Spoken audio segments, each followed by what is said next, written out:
नमस्कार मित्रों। आज पिछले 10 महीने में राहुल गांधी द्वारा दिए गए कुछ प्रश्नों के उत्तर और कुछ राहुल गांधी द्वारा पूछे गए प्रश्न और उन पर लोगों का उत्तर न देना, इस विषय पर बात करेंगे। तो मैंने इसके लिए सबसे पहले राहुल गांधी और राजीव बजाज के बीच जो वार्ता हुई थी उसमें एक प्रश्न को चुना है। जब राहुल गांधी और राजीव बजाज की बात लगभग संपन्न होने को थी, तभी राजीव बजाज ने एक प्रश्न राहुल गांधी से पूछा कि राहुल, नरेंद्र मोदी की जगह तुम होते इस कोरोना पैंडेमिक के काल में, तो तुम क्या करते? वो ऐसा बताओ जो मोदी से भिन्न कर दे। तो राहुल गांधी ने स्पष्ट एकदम उत्तर दिया कि मैं यदि नरेंद्र मोदी की जगह होता तो मैं कोरोना से लड़ने की सारी प्रक्रिया को डिसेंट्रलाइज करता और इसका समान रूप से कार्यभार जिला स्तर पर जिला प्रशासन को सौंपता। इसके साथ ये वार्ता एंड हो गई।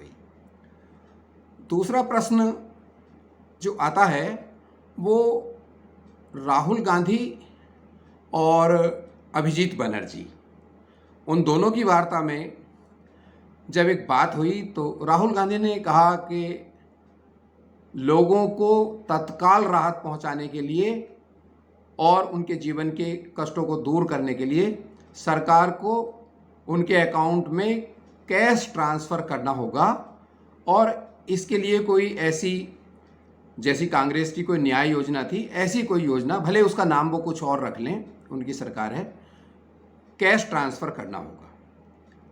अभिजीत बनर्जी का व्यू इस संदर्भ में था कि बिल्कुल बात सही है, लेकिन इसमें भी जो अर्बन पुअर हैं, जिन पर ना तो पीडीएस सिस्टम का सहारा है और ना ही उन्हें राशन कार्ड का सहारा है, तो ऐसी अवस्था में उन्हें उनके अकाउंट में कुछ कैश ट्रांसफ़र सरकार द्वारा किया जाएगा, तो इकोनॉमी को और ह्यूमन लाइफ दोनों को सहायता मिलेगी।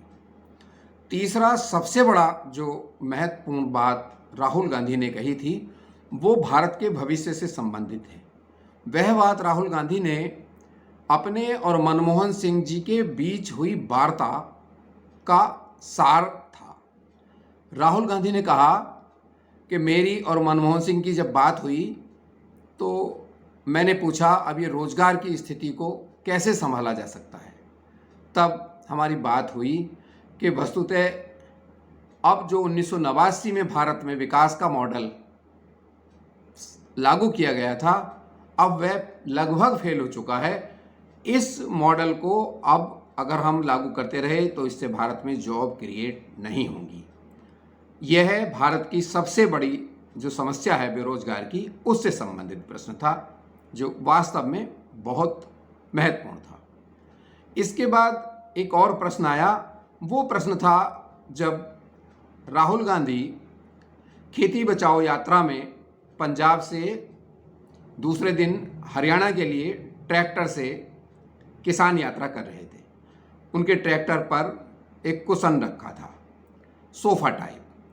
तो जब हरियाणा में पत्रकार वार्ता हुई तो किसी पत्रकार ने जब पूछा कि राहुल, आप किसान यात्रा कर रहे थे और ये आप तो ट्रैक्टर पे सोफा रखा हुआ था, तब राहुल गांधी ने एक काउंटर क्वेश्चन किया उस पत्रकार से कि नरेंद्र मोदी ने 8,000 करोड़ रुपए का प्लेन खरीद लिया, उससे आपने कभी प्रश्न नहीं किया?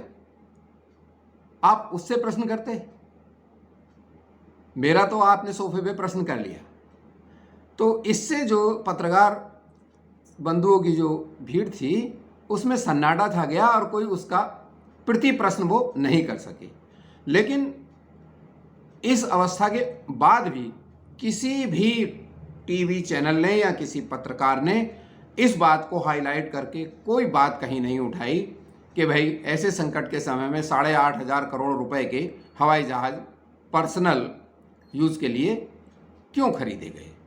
लेकिन एक बात इन प्रश्नों से अलग जो मुझे राहुल गांधी भी और कांग्रेस भी दोनों की तरफ से ऐसी लगी जो अनडिजर्विंग है। जब भी वो प्रेस वार्ता करते हैं, जब भी वो कहीं टीवी वालों से बात करते हैं, लेकिन विशेष रूप से जब वो प्रेस वार्ता करते हैं तो पत्रकार बंधुओं, पत्रकार मित्रों, आप तो जानते हैं आप भी बंधक हैं। अरे बंधक नहीं हैं, वो स्वेच्छा से कैदी हैं, स्वयं लाभ से प्रेरित कैदी हैं, विज्ञापन के धन से प्रेरित कैदी हैं। ये जो मीडिया है ये ऐसा नहीं है कि मोदी जी ने दबा के रखा हुआ है, ये खुद अपनी इच्छा से भी बिका हुआ है। ये वो वेश्या नहीं है जो अपनी जीविका अर्जन के लिए मजबूरी में वेश्या बन गई हो। भारत का मीडिया, भारत का पत्रकार जगत स्वेच्छा से उसने अपनी वैल्यू, अपने लिए मनी, अपने लिए संरक्षण, अपने लिए सत्ता का साथ चुना है, उस पर बिका है वो। तो मैं नहीं समझता कि कांग्रेस को पत्रकार जगत के लिए और मीडिया जगत के लिए, मीडिया बंधु या पत्रकार बंधु या मीडिया मित्रों शब्द बिल्कुल उचित नहीं लगता। इस विषय में सबसे श्रेष्ठ बात श्रीमती सोनिया गांधी ने अप्रैल मई में कही थी, जब उन्होंने कहा था कि जो 5 उपाय करने हैं उसमें विज्ञापन बंद कर दिए जाने चाहिए, चाहे वो टीवी के विज्ञापन है, चाहे वो अखबारों के विज्ञापन है।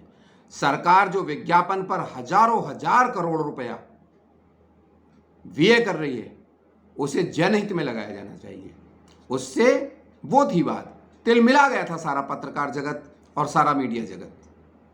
भारत का मीडिया इस समय लोकतंत्र का चौथा खंभे की भूमिका नहीं निभा रहा, वो लोकतंत्र की रसमलाई सत्ता के साथ मिलकर खाने में भागीदारी कर रहा है।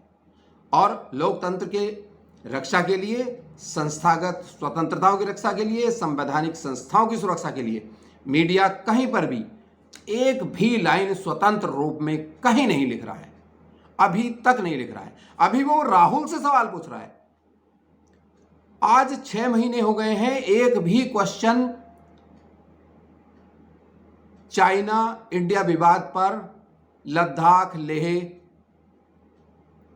पर एक सवाल मीडिया ने नहीं पूछा है और ना ही प्रधानमंत्री नरेंद्र मोदी ने कोई जवाब दिया है।